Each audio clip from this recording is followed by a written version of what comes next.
Hey, heute geht es um das Thema, ist die Erde rund oder flach? Ähm, aber bevor ich dazu komme, wollte ich noch zwei, drei Sachen sagen. Ich habe ja jetzt verschiedene Tage kein Video gemacht und und zwar aus dem Grunde, weil ich versuchen wollte, die Handhabung der Videos und das, was hier dann vorgetragen wird, ein bisschen professioneller zu machen. Ähm, die Argumentation soll flüssiger werden. Ich möchte dann Artikel, die zu dem passen, was hier gesagt wird, bei spireo.de, also spireo.de hochladen und daraus soll dann ein Kompendium dessen werden, was ich hier sage über die Zeit. Ich denke, dass ich alle 2 Tage vielleicht 10 Minuten Beiträge mache.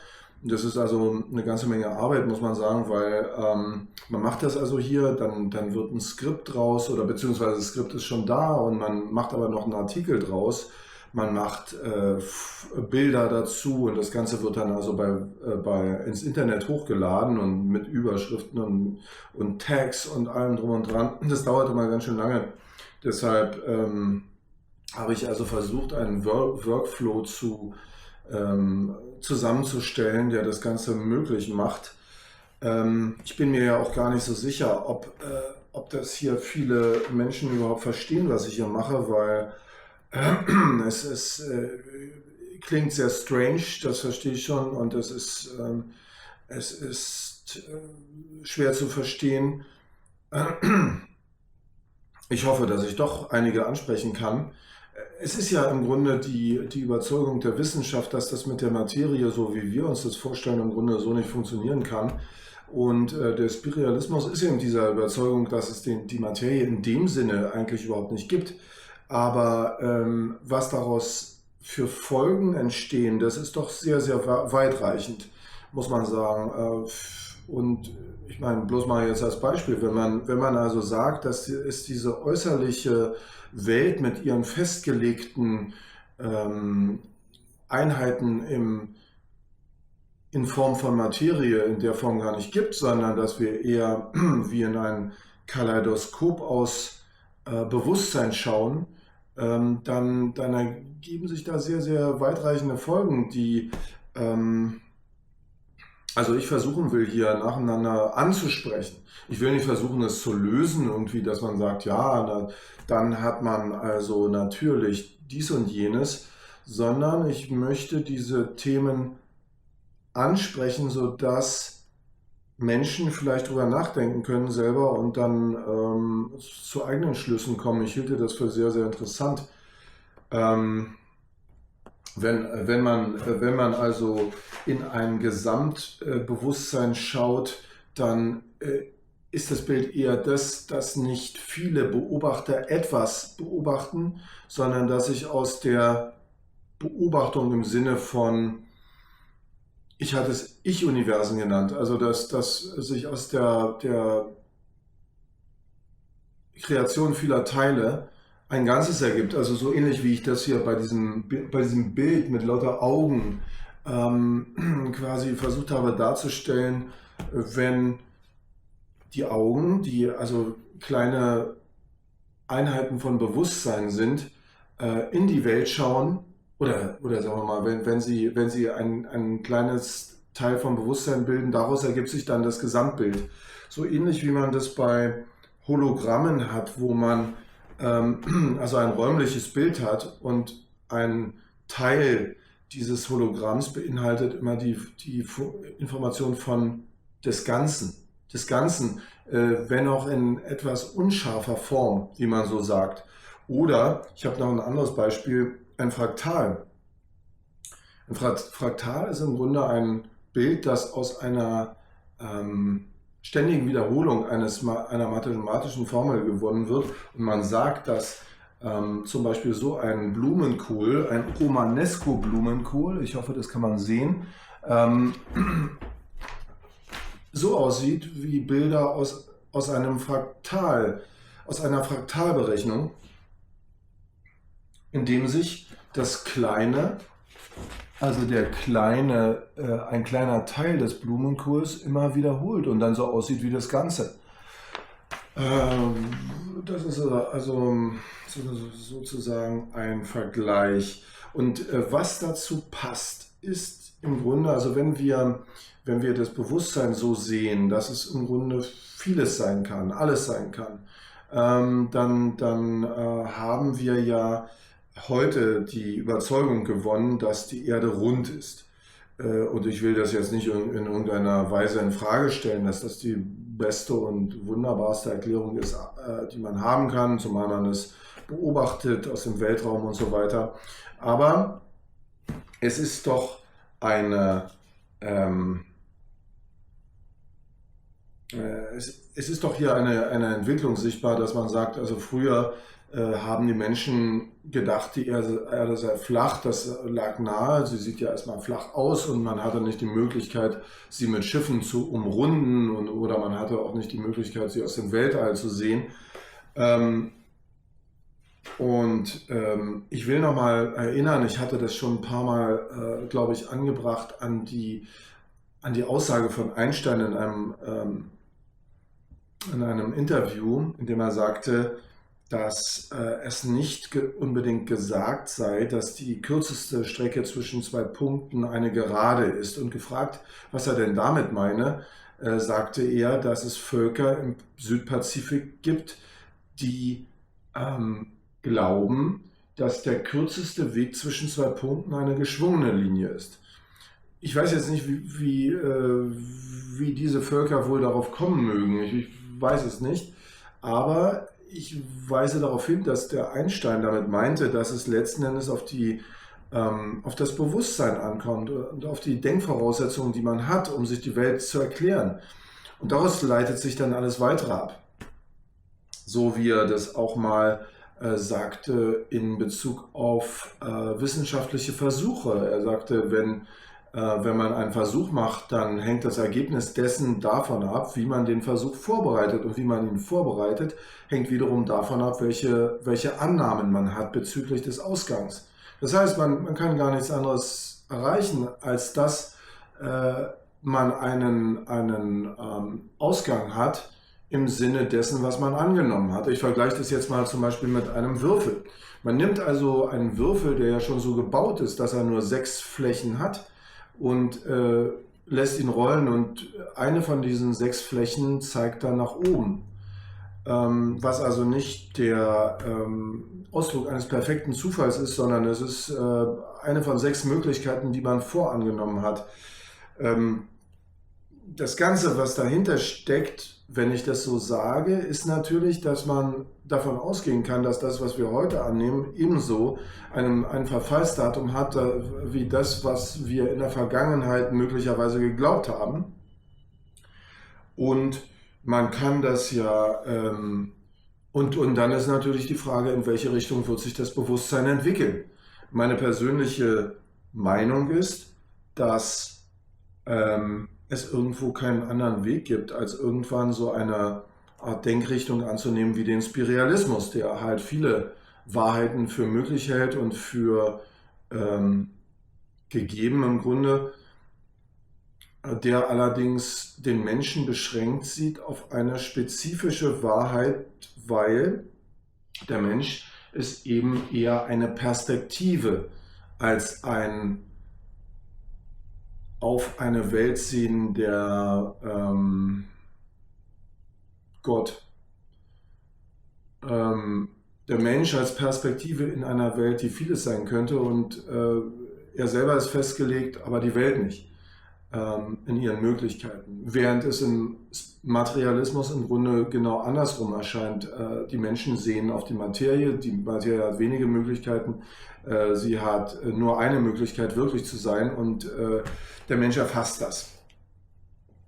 Die Veränderung historischer Überzeugungen, also ich persönlich habe das erlebt in meinem Leben, dass also Dinge, die wir ganz fest angenommen haben früher, sich dann gewandelt haben und plötzlich ist man anderer Überzeugung. Also als Beispiel dafür weiß ich noch, dass ich glaube, während meiner Lebenszeit entdeckt wurde, dass die Wikinger eigentlich Amerika entdeckt haben und nicht Christoph Kolumbus. Man hatte also Wikinger-Siedlungen gefunden in Kanada, in Neufundland, glaube ich. Und so gesehen sind die Wikinger eigentlich die Entdecker Amerikas, nicht der Christopher Columbus, der ja auch noch dachte, er sei in Indien, als er die ersten karibischen Inseln erreichte. Oder beispielsweise hatte man irgendwann in den 70ern, glaube ich, erfahren, dass es einen Hitler-Stalin-Pakt gab, was vorher vielleicht aus Absicht nicht kommuniziert wurde, und man hatte eigentlich angenommen, der Stalin sei ein ganz, ganz toller, lupenreiner Menschenfreund. Ich erinnere auch nochmal, ich habe das also mehrmals schon gebracht, glaube ich, an das platonische Höhlengleichnis, dass es immer so aussehen lässt, als sei der Mensch im Augenblick einer Erkenntnis ins Licht hinausgetreten und nun habe er einen ganz unverfälschten Blick auf die wirkliche Natur der Dinge, während ihm die Rückkehr in die Höhle, der vorher war und wo die Schatten an der Wand für ihn die Realität darstellten, unmöglich ist. Er kann also nicht zurück zu vorigen Erkenntnissen, sondern er kommt immer zu weiteren, ausgehend von dem, was er gerade denkt. Man denke in dem Zusammenhang auch an das Wort Narrativ, was gerade heute sehr im Schwunge ist und was ja praktisch bedeutet, dass irgendjemand wahrgenommen hat, dass die Wahrheit der Menschen immer das ist, was sie sich gegenseitig erzählen und nicht eine wirklich objektive Wahrheit, von der wir immer ausgehen. Wenn man aber die einzelnen Menschen fragt, was für ein Narrativ hast du denn, dann würden die eher sagen, ich habe kein Narrativ, sondern das, was ich habe, ist eine wohlüberlegte Wahrheit, und die Wahrheit gibt es ja nur einmal. Aus diesem Grund, weil der Spiritualismus eben davon ausgeht, dass es tatsächlich überhaupt gar keine einzige Wahrheit gibt, rede ich über die Rolle von Metaphern, weil tatsächlich der Blick in dieses Bewusstsein, von dem ich immer spreche, dadurch geprägt ist, dass man es gut mit Worten beschreiben kann, so wie wir ja die Dinge immer beschreiben, ob das jetzt Atomspaltung ist oder ob das sonst was ist. Wir beschreiben es mit Worten. Und Worte lassen sich immer in Metaphern fassen. Im Grunde ist Metapher es heißt ja dass man etwas mit etwas anderem sagen kann. Also dass man für einen Sachverhalt einen anderen Sachverhalt findet, der den ersten Sachverhalt spiegelt, in anderer Form. Und das ist ein ganz gutes Bild für dieses Bewusstsein. Ich habe von einem Kaleidoskop gesprochen, und dieses Kaleidoskop kann also vieles zeigen. Kommen wir also zurück zu der Frage, ist die Erde rund oder flach? Das eigentlich Interessante dabei ist, dass die Menschen aus der jetzigen Perspektive natürlich sagen, selbstverständlich ist die Erde rund. Wie könnte man es anders sehen? Alle, die es anders sehen, sind dumm. Und das reizt manchmal ein bisschen zum Nachdenklichwerden oder auch zum Widerspruch. Denn die Menschen, was auch immer sie geglaubt haben, waren sicherlich nicht dumm, sondern auf der Höhe ihres Narrativs. Und was damit zu zeigen ist, dass, wie auch immer das Bewusstsein gerade ausgestattet ist, es in sich selbst ruht, in sich selbst genug ist. Ich habe gesagt, das Ich-Universum ist immer vollständig. Es gibt nichts, was zu fehlen scheint. Denn in welche Richtung sich das Narrativ oder das Bewusstsein entwickeln wird, weiß man ja vorher nicht. Wenn man dem Spiritualismus anhängt. Wenn man dem Materialismus anhängt, wäre es so, als ob sich das Bewusstsein nur in eine Richtung entwickeln kann. Kann es aber nicht. Beziehungsweise muss es nicht.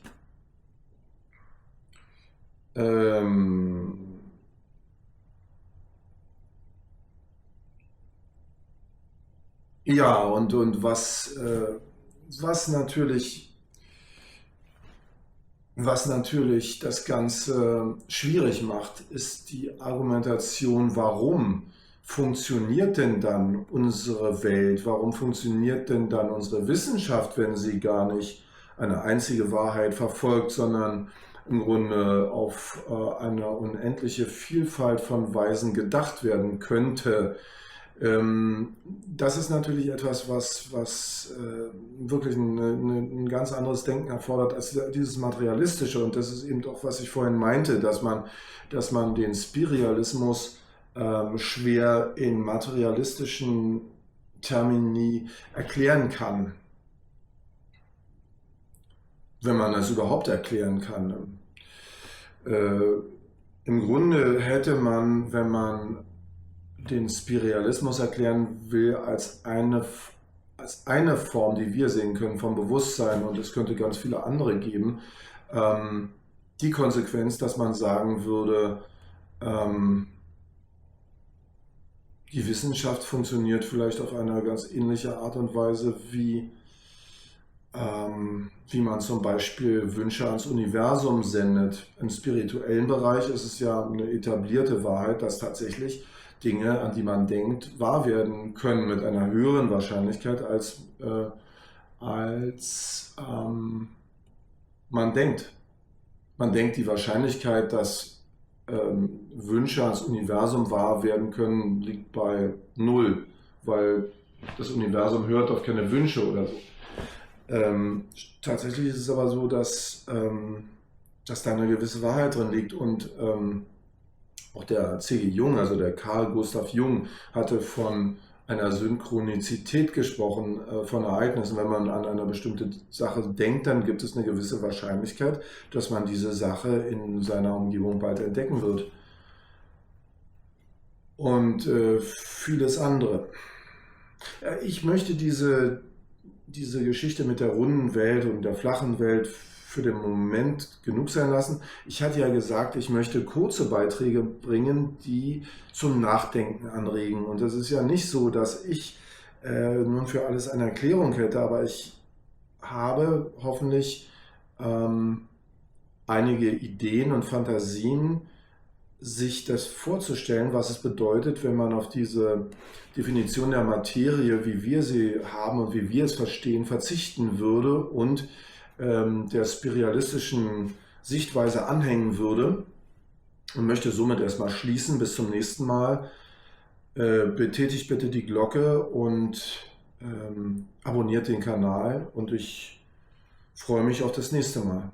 Bis dann.